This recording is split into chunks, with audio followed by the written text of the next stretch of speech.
এখন সম্প্রচারিত হবে রেডিও তেহরান থেকে আজকের সর্বশেষ বিশ্ব সংবাদ।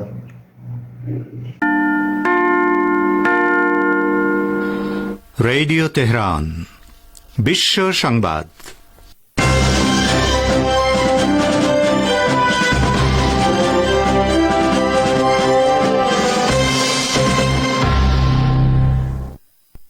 সংবাদ শিরোনাম।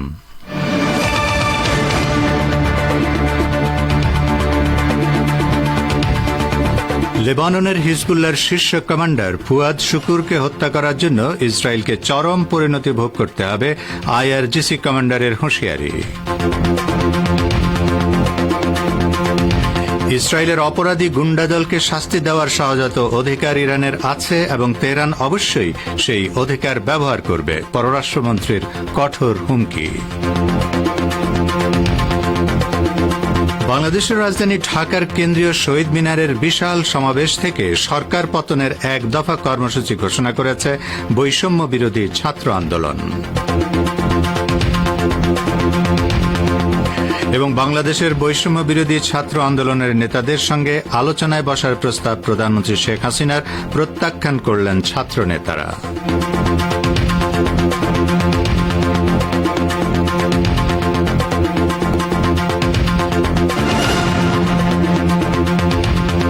আসসালামু আলাইকুম শ্রোতা বন্ধুরা, গুরুত্বপূর্ণ সংবাদ শিরোনাম শুনলেন এতক্ষণ। এবারে বিস্তারিত বিশ্ব সংবাদে আপনাদের আমন্ত্রণ জানাচ্ছি আমি নাসির মাহমুদ। ইরানের ইসলামী বিপ্লবী গার্ড বাহিনী বা আইআরজিসির প্রধান মেজর জেনারেল হোসেন সালামি বলেছেন, হিজবুল্লাহর শীর্ষ কমান্ডার ফুয়াদ শুকুরকে হত্যা করার জন্য ইহুদিবাদী ইসরায়েলকে কঠোর পরিণতি ভোগ করতে হবে। লেবাননের ইসলামী প্রতিরোধ আন্দোলন হিজবুল্লাহর মহাসচিব সৈয়দ হাসান নাসরুল্লাহকে পাঠানো এক শোক বার্তায় জেনারেল সালামি এই হুঁশিয়ারি উচ্চারণ করেন।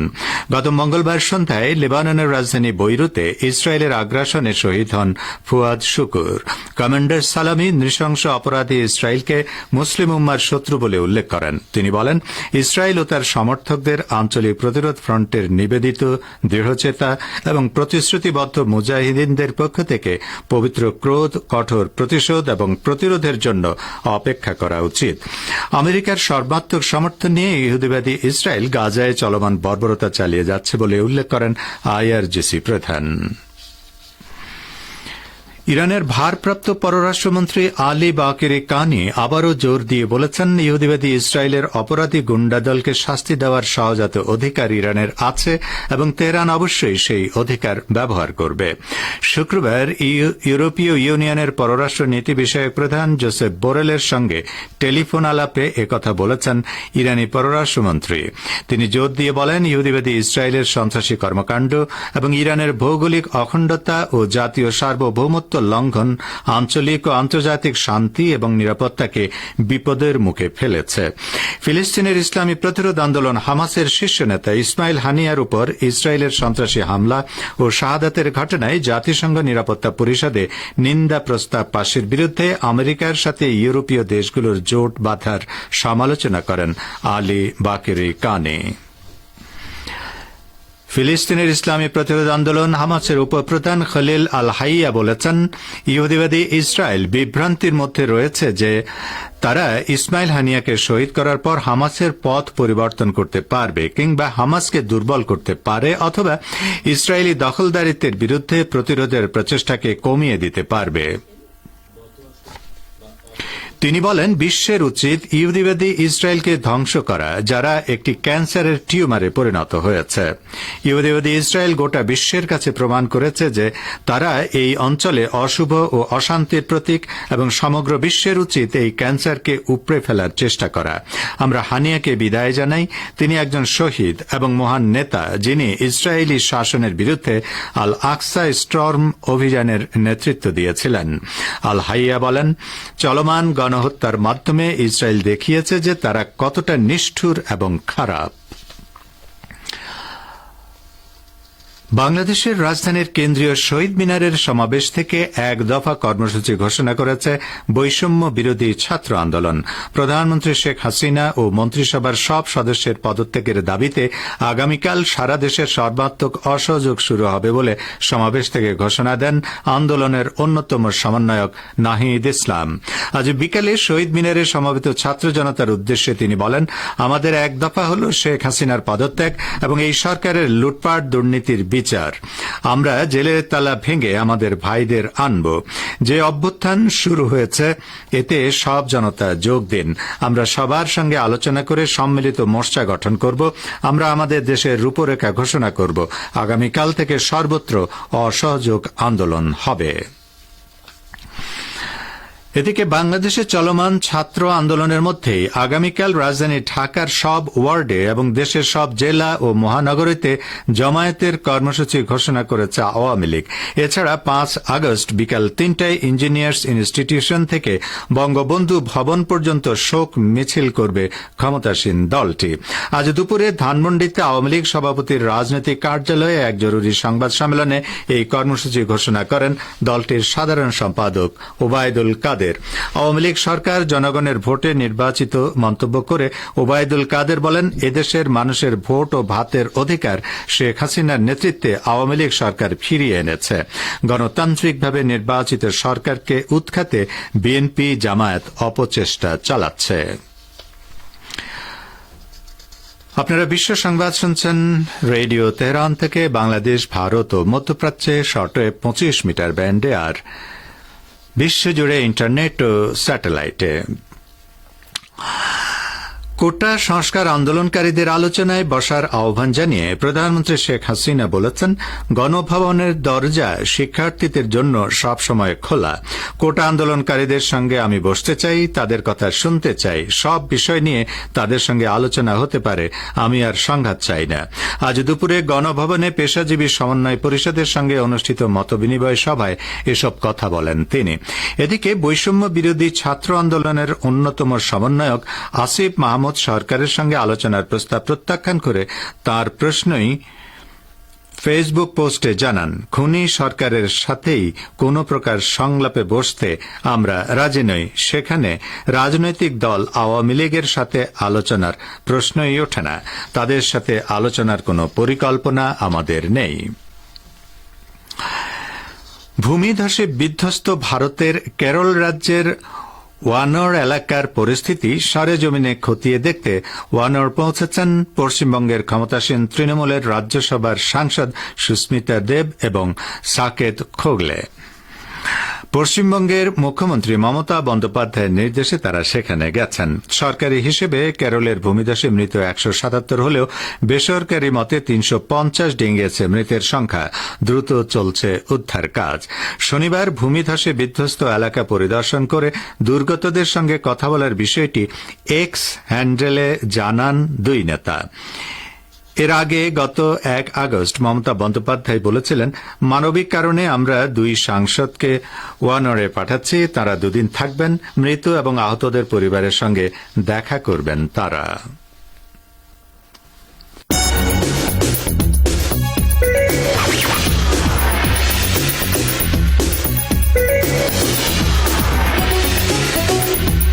রেডিও তেহরান, খবরের সঙ্গে 24 ঘন্টা। ভিজিট করুন আমাদের ওয়েবসাইট parstoday.ir/dn।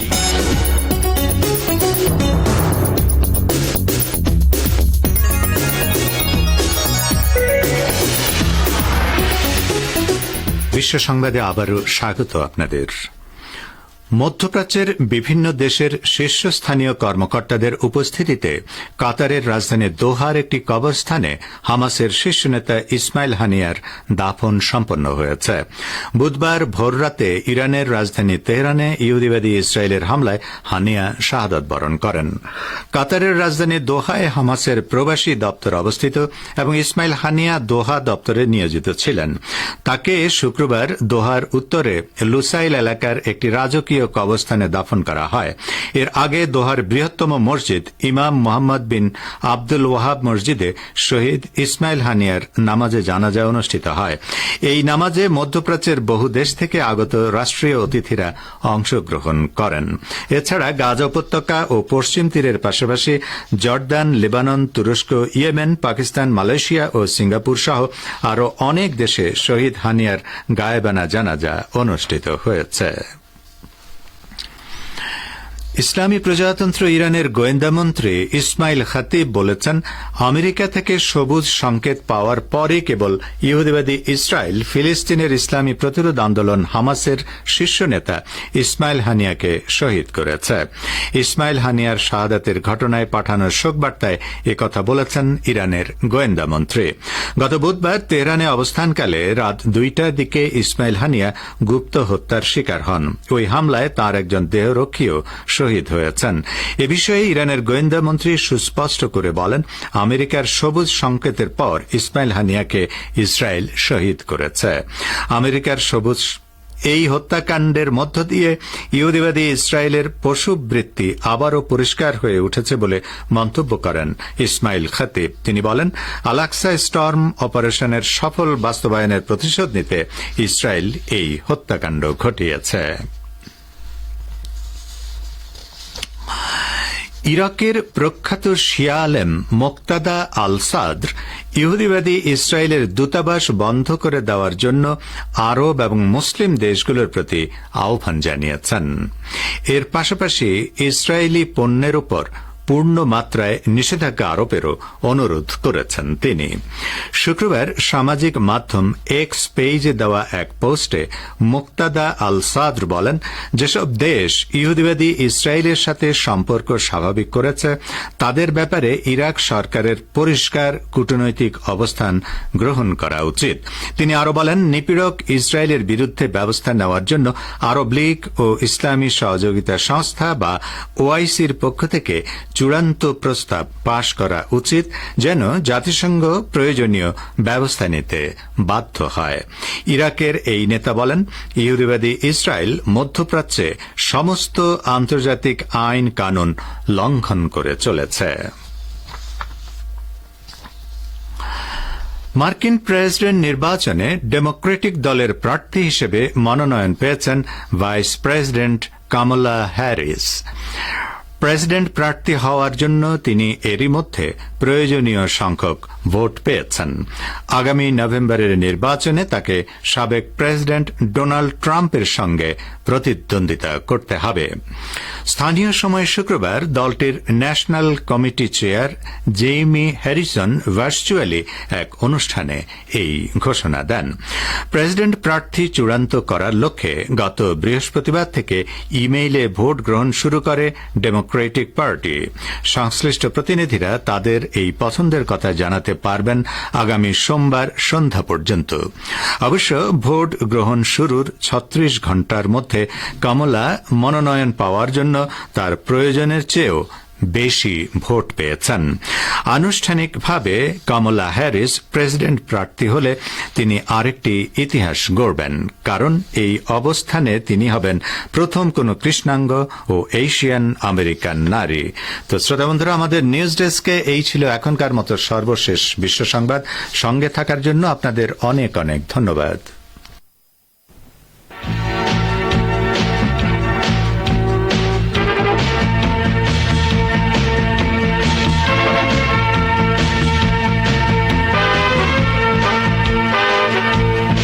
বিশ্ব সংবাদ শুনলেন রেডিও তেহরান থেকে। এবারে আমন্ত্রণ জানাচ্ছি সংবাদ ভাষ্যের অনুষ্ঠান দৃষ্টিপাতে। ইউরোপীয় দেশগুলোতে অভিবাসীদের অধিকার মারাত্মকভাবে লঙ্ঘিত হচ্ছে। ইউরোপীয় দেশগুলো অতি সস্তায় শ্রমিক পেতেই অভিবাসী গ্রহণ করে। এটাকে বলা হচ্ছে নয়া কৃতদাস প্রথা। এ সম্পর্কে আজকের দৃষ্টিপাতে রয়েছে একটি পরিবেশন। শুনুন সোহেল আহমেদের পরিবেশনায়। ইউরোপীয় দেশগুলোতে অভিবাসীদের অধিকার মারাত্মকভাবে লঙ্ঘিত হচ্ছে। কথিত এই সবুজ মহাদেশে অতি সস্তায় শ্রমিকদের ব্যবহার করা হয় এবং অভিবাসী শ্রমিকদের সামান্য মজুরি দিয়ে কাজ করানো হয়। উন্নত জীবনের আশায় ইউরোপে পাড়ি জমানো বেশিরভাগ অভিবাসী এই আশঙ্কায় থাকেন যে তাদেরকে যে স্বল্প পারিশ্রমিকে কাজ করানো হয় সেটি প্রকাশ করে দিলে তাদের ওয়ার্ক পারমিট বাতিল করে নিজ দেশে পাঠিয়ে দেয়া হবে। পার্স টুডে ফার্সি জানাচ্ছে, আন্তর্জাতিক শ্রম সংস্থা বা ILO এ সম্পর্কে বলেছে, ইউরোপীয় দেশগুলোতে বাধ্যতামূলক শ্রমে নিয়োজিত ব্যক্তিদের সামান্য পারিশ্রমিকে কাজ করানো হয় এবং অভিবাসী শ্রমিকরা স্থানীয় শ্রমিকদের তুলনায় 1/3 মজুরি পান। ব্রিটেনের সেন্টার ফর সোশ্যাল জাস্টিস এবং জাস্টিস অ্যান্ড কেয়ারের প্রতিবেদন অনুযায়ী বিশ্বের বিভিন্ন দেশে যুদ্ধ, নিষেধাজ্ঞা এবং অন্যান্য অনাকাঙ্ক্ষিত ঘটনার প্রেক্ষাপটে নতুন ক্রীতদাস প্রথা মাথাচাড়া দিয়ে উঠেছে। মানব পাচারকারী চক্র আমেরিকা ও ইউরোপীয় দেশগুলোতে অভিবাসী শ্রমিকদেরকে বাধ্যতামূলক শ্রমে নিয়োজিত করে এবং তাদেরকে সামান্য পারিশ্রমিক দিয়ে তাদের কষ্টার্জিত অর্থে শত শত কোটি ডলার কামিয়ে নেয়। ইউরোপীয় দেশগুলোর মধ্যে জার্মানির নাম বিশেষভাবে উল্লেখ করা যায়। এ দেশটির নানা কষ্টকর সেক্টরে হাজার হাজার অভিবাসী শ্রমিক লোকচক্ষুর অন্তরালে মানবেতর জীবনযাপন করছে এবং সামান্য মজুরির বিনিময়ে বাধ্যতামূলক শ্রমে নিয়োজিত রয়েছে। ইরানের বার্তা সংস্থা মিজানের বরাত দিয়ে পার্স টুডে ফার্সি জানিয়েছে, জার্মানিতে অভিবাসী ও আশ্রয় প্রার্থীদেরকে বাধ্যতামূলক কাজে নিয়োজিত করার বিষয়টি নিয়ে মানবাধিকার সংগঠনগুলো ব্যাপক হইচই শুরু করেছে। জার্মান সরকার দাবি করছে, বিশ্বের বিভিন্ন দেশ থেকে অবৈধভাবে জার্মানিতে প্রবেশ করা অভিবাসীদের বেকার ফেলে না রেখে তাদেরকে কোনো উপকারী কাজে ব্যবহার করা হচ্ছে। কিন্তু মানবাধিকার সংগঠনগুলো বলছে, অভিবাসী ও আশ্রয় প্রার্থীদের অতীতের ক্রীতদাস প্রথার মতো ব্যবহার করছে জার্মানি। দেশটি এর মাধ্যমে অভিবাসীদের জার্মানিতে প্রবেশের বিরোধিতাকারী উগ্র ডানপন্থীদের সামাল দেওয়ার চেষ্টা করছে। ব্রিটেনে আশ্রয় গ্রহণকারী অভিবাসী শ্রমিকদের অবস্থাও একই রকমের। লন্ডন থেকে প্রকাশিত দৈনিক গার্ডিয়ান এ সম্পর্কে লিখেছে, ব্রেক্সিট বা ইউরোপীয় ইউনিয়ন থেকে ব্রিটেনের বেরিয়ে যাওয়ার পর দেশটিতে শ্রমিক সংকট দেখা দিয়েছে। এই সংকট থেকে বেরিয়ে আসার জন্য ব্রিটিশ সরকার অভিবাসীদেরকে খুব সহজেই শ্রমিক ভিসা দিচ্ছে, কিন্তু এসব শ্রমিকের ব্যাপারে ব্রিটেনের শ্রম আইন মানা হচ্ছে না এবং বিষয়টি নয়া ক্রীতদাস প্রথায় পরিণত হয়েছে। ফ্রান্সে অভিবাসী শ্রমিকদের সঙ্গেও করা হয় বর্ণবাদী আচরণ। ইউরো নিউজের এক রিপোর্টে বলা হয়েছে, ফ্রান্সে কর্মরত শ্রমিকদের সঙ্গে স্বল্প মেয়াদী চুক্তি করা হয় এবং তাদেরকে অমানবিক পরিবেশে ফেলে রাখার পাশাপাশি সামান্য মজুরি পরিশোধ করা হয়। ফ্রান্সে বসবাসরত মরক্কো ও আফ্রিকান সাহারার দক্ষিণের দেশগুলো থেকে আসা শ্রমিকদেরকে তাদের পূর্বপুরুষদের তুলনায় কম পারিশ্রমিক দেয়া হয় এবং তাদের মধ্যে বেকারত্বের হারও অনেক বেশি। এতক্ষণ যারা আমাদের সংবাদটি শুনলেন সবাইকে অসংখ্য ধন্যবাদ। আমাদের নিয়মিত ভিউয়ার যারা আছেন তাদের 82% ভিউয়ার্স এখনও আমাদের চ্যানেলটি সাবস্ক্রাইব করেননি। সো যারা যারা আমাদের চ্যানেলটি এখনও সাবস্ক্রাইব করেননি দয়া করে সাবস্ক্রাইব করে দিন এবং নিয়মিত আমাদের পাশে থাকবেন আশা করি। ধন্যবাদ সবাইকে।